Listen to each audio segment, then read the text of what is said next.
एका चुकीला सुद्धा माफी नसते, असंच माझ्यासोबत झालेलं आहे. तुम्हालाच पुढे सांगतेच कोण काय म्हटले आणि काय चुकीला माफी नाही. ते सकाळी इतकं भलं धुणं होतं, ते धुणं धुवायला काढलं होते. बेडशीट पण होतं, ते पण धुवून ठेवावं म्हटलं. लगेच पाणी वगैरे आलं तर म्हटलं पटकन धुणं भांडी झालं की नाही अर्धे निम्मे कामं संपल्यासारखे होतात बघा. पहिल्यांदा तर कपडे वगैरे धुवून घेतलं. परत मला बाकीचे कामं पण आवरायचे. ते फरशी पुसून घेतलं. सकाळी म्हणजे पाणी आल्या दिवशी एवढी सगळी कामं असतात, फरशी धुणं भांडी वगैरे सकाळ 8:30 पर्यंत आवरून घेते मी.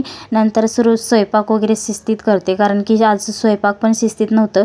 आज मला बाहेर जायचं होतं म्हणून मी पटपट सगळी कामं आवरले. देवपूजा वगैरे केला, दिव्याला तेल वगैरे घालून घेतलं, अगरबत्ती लावून घेतला आणि परत ते निवेद वगैरे ठेवलेलं ते काढून घेतलं. मग नंतर हे बघा, इथे एक तारीख चुकली होती. पोरगीचं परवा दिवशी कुत्र्याने चाव घेतलेलं, त्याचं इंजेक्शन चुकलेलं. 29 तारखेला तिने बोलवले, त्याने माझ्या लक्षात नाही 2 तारीख होती. मग बापरे म्हटलं. आहोंना सांगितलं. राहो म्हणतात की काय तुझं काय एक चूकसुद्धा तुला एक हे पण करू शकत नाहीस, आणि त्या पोरगीला काहीतरी झालं तर तुझ्या हिच्यामुळं. माझ्याकडून जरा चूक झाली की एवढं बोलून घ्यायला वेळ येत्या. तर असो, चला बोलले तर बोलले. आता म्हटलं चला आता काय नाही बिघडलं तर पहिल्यांदा तिला दवाखान्यात घेऊन जायचं.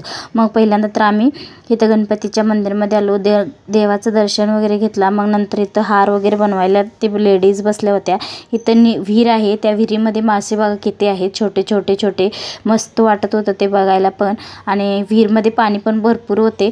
चला म्हटलं असं असू दे म्हटलं. ते तर डायरेक्ट आम्ही दवाखान्यातच जाणार होतो. पहिल्यांदा तर तिला पोट भरून चारायचं होतं, घरात काय नाश्ता केलं नव्हतं. माझं तर मूडच गेला असं बोलल्यानंतर. तर एक चुकीला माफी नसते बघा, कसं झालं माझ्यासोबत. असं बोलल्यानंतर जीवालाच लागलं होतं. म्हटलं असं म्हटलं. पहिल्यांदा तर आले आम्ही सगळेजण, नाश्ता वगैरे केलो. मग नंतर इथं तेवढं नाश्ता करून पण मन भरला नव्हता म्हणून चॉकलेट वगैरे पुरी परत घेतल्या. तिचं माझं सेम हाईट दिसते. आणि ही त्यांना पहिल्यांदा तर आम्ही 3-4 ठिकाणी फिरलो. त्यावेळेस कुठंतरी तिचा नंबर आला. तर तिचा नंबर आला तर किती धिंगाणा असतोय बघा तिचं इंजेक्शन घेण्यासाठी. तर ते काय मला बघवलं नाही. तिच्या आजीला म्हटलं तुम्ही थांबा आई, मी तर इकडं तोंड करून थांबले होते, कारण किती एवढं भयंकर असं टोचायचं म्हटलं तर मला तर होत नाही बाबा बघायचं. तर त्यांच्या आजीला म्हटलं थांबा, आणि ती मला काय ऐकत नाही. तर ते सगळं होऊन घरी आलो. घरात काही कामसुद्धा केलं नव्हतं, सकाळी तेवढंच करून गेले होते. तर अजून भरपूर काम होतं. आणि अहोनी जाऊन चिकन घेऊन आले. ते चिकन भाकरीचा बेत होता. म्हटलं चला आता तेवढं रेसिपी काय दाखवत बसत नाही, लास्टलाच तेवढं बनवलेलं दाखवलेलं आहे. आणि व्हिडिओ आवडला असेल तर लाईक सबस्क्राईब करा.